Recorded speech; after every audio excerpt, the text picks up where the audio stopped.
سلام، جسبر تكونوا كامل بخير صحة فطوركم. جسبر تكونوا فوتوا نهار مليح.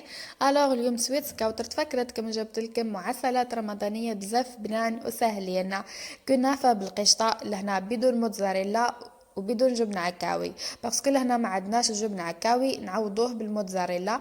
وكاين بزاف اللي ما يحبوش الموتزاريلا، وكاين كيف اللي يجيهم غالي. جبت لكم غوسات تاع كنافة بدونها، باسكو كاين فيها لي غوسات بزاف، كاين اللي يحطوا فيها فرماج عكاوي، كاين اللي ما يحطوش. هي فيها الجبن بصح مش الموتزاريلا ومش الجبن عكاوي.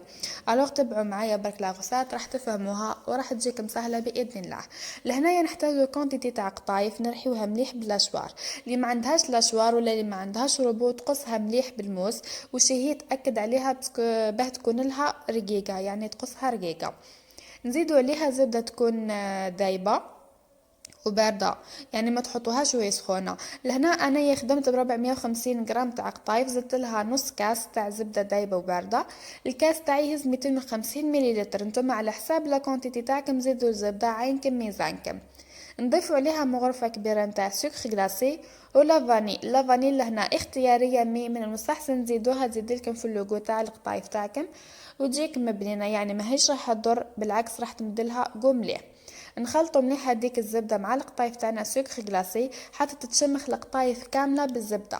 لهنا راح تعرفوا اذا كانت القطايف تاعكم ناقصه زبده، احكموها بيديكم، اذا تفتفتت يعني زيدوا لها زبده، اذا ما تفتفتش سي بون راهي واجده. من بعد نجيبوا لي مول تاعنا ولا المول اللي راح تخدموا فيه. انا لهنا خيرت نخدم في المول تاع الكاب كيك، باه تجي كل حبه وحدها. نتوما اختياري تحبوا تخدموا كيفي في لهنا اللي مول تاع الكاب كيك ولا اللي مول فردين هذوك تاع الزجاج. سينو خدموها في مول كبير ولا اللي عندهم المول تاع الكنافه احسن واحسن. ندهنوهم مليح بالزبده كما قلت لكم، ونجيو نعمروهم لهنا بالقطايف تاعنا. بالنسبة للقطايف تاعنا كيف تاني من المستحسن تشريو قطايف تكون نوعية مليحة، ما تتكسرش وتكون بنينة كيف باسكو كاينين ديماغ ماهمش بنان. نتوما خيروا المليحة باه تعطيكم ريزولتا مليحة. نجيو نعمرو ليمول تاعنا ونخليه ثقبة في النص، يعني نعمروهم مشطوط مليح ونخليهم في المنتصف باه نحطو من بعد لاكرام تاعنا. نروحو نوجدو لاكرام بزمان ما هاديك القطايف قاعده تريح. نحتاجو فيها زوز مغارف كبار تاع نشا، معها مغرفه تاع فرينه وزوز مغارف تاع السكر لافاني. لا هنا انا خدمت بالبودر وليكيد، ثم تقدروا تستعملوا وحده فريده.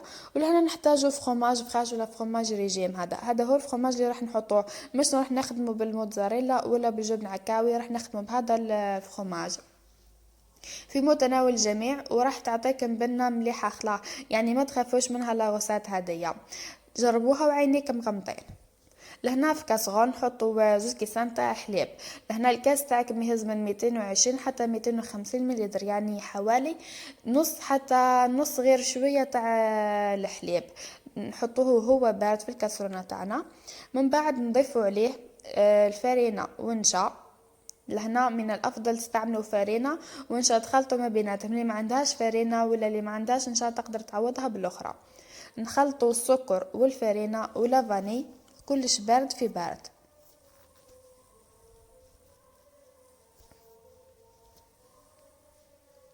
لهنا بالنسبه للفاني كما قلت لكم تقدروا تستعملوا وحده فريده، سينو تقدروا تخليوها هي الاخر خلاص. اللي حب الجو تاعها يبقى قاطع ولا اللي الفاني تاعو الجو تاعها ناقص شويه تخليها على الاخر خلاص، تزيدها باه يبقى الجو تاعها واضح.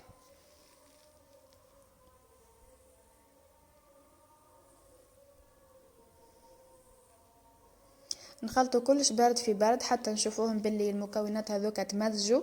نحطوهم على النار حتى يعقدوا مع التحريك، يعني ابقاو حركوا فيها ما تغفلوش عليها سينو ديرلكم لي غرانيول وتفسدلكم تكستور تاعها. لهنا من بعد وهي سخونه نجيو نفرغوا عليها هذيك البواط تاع الفخوماج. لهنا تحبوا تستعملوا هذا صومام ولا امير ولا اي نوع، المهم الوزن تاعو ما يفوتش 100 غرام. انا لهنا هذه البواط هز 90 غرام، نتوما ما تفوتوش على 100 غرام. ولا مارك كما قلت لكم استعملوا اللي تحبوه اللي تشوفوه بنين. ونخلطوا مليح حتى يتخلطوا مع بعضهم بيان.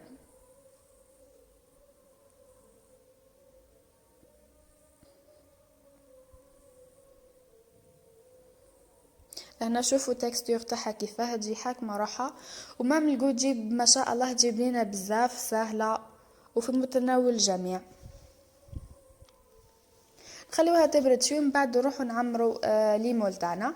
لهنا نعمروها مي ديروا حساب الكوش الاخرى تاع القطايف، يعني ما تعمروهاش للفم. من بعد كي تحطوا القطايف راح تسيح لكم، عمروها كيف هكا، خليو لي سباس وعمروها حوالي المنتصف ولا تفوت شويه فقط. ملاحظه خلاف بالنسبه للسيرو، انايا لهنا ما شربتهاش بالسيرو باسكو ما نشتيش لوغو تاعو، نشتي العسل، خدمت بعسل وخففته بالما زهر.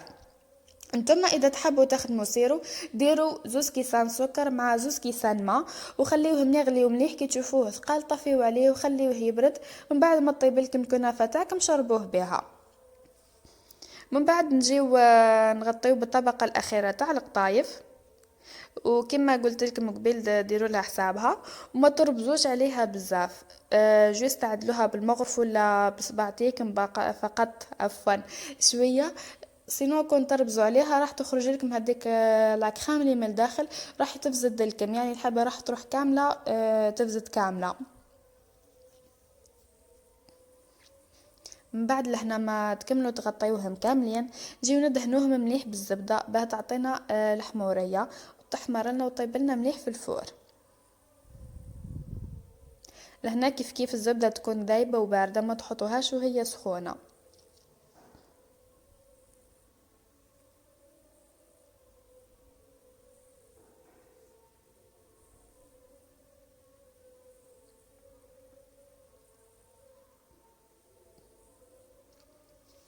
من بعد ما تدهنوها كامله دخلوها الفور يكون ديجا سخون ونقبل على 180 دوغري سلسيوس. كي تحمر لكم الجناب شعلوا عليها من الفوق تحمر لكم مليح، ومن بعد خرجوها لهنا كل وحده والفور تاعها وكل وحده ولا تمبيراتور تاعو. من بعد ما وهي سخونه نجيو نشربوها بالعسل هذاك المخفف وهو بارد ولا بصيرو بارد، يعني لازم كي تكون القطايف سخونه لازم يصيرو يكون بارد. لهنا كما قلت لكم تحبوا تشربوا كيفي بالعسل سينو شربوا بصيرو. خليوها تريح شوي من بعد به تقلبوها، يعني ما تقلبوهاش في دقيقه، خليوها على الاقل واحد ربع ساعه تتشرب مليح، ومن بعد قلبوها وحطوها في صحن تقديم. وهذه هي الريزلتا فينال. فريمون تجي بزاف بنينه، جربوها ما تندموش. نوع هذا تاع الكنافه يجي بزاف بنين حتى بدون الجبن عكاوي ولا بدون جبن موتزاريلا، تجي غراف بنينه وسهله. وكشفتوا المقادير اقتصاديين خفاف ظراف حاجه مليحه، سيرتو في رمضان نحبوا المعسلات بزاف. الوغ جيسبر تكون عجبتكم وصفه اليوم، ما تنساوش تخليو ابوني وجام، واذا ما فهمتوش حاجه في لي كومونتير خليوها لي. تهلاو.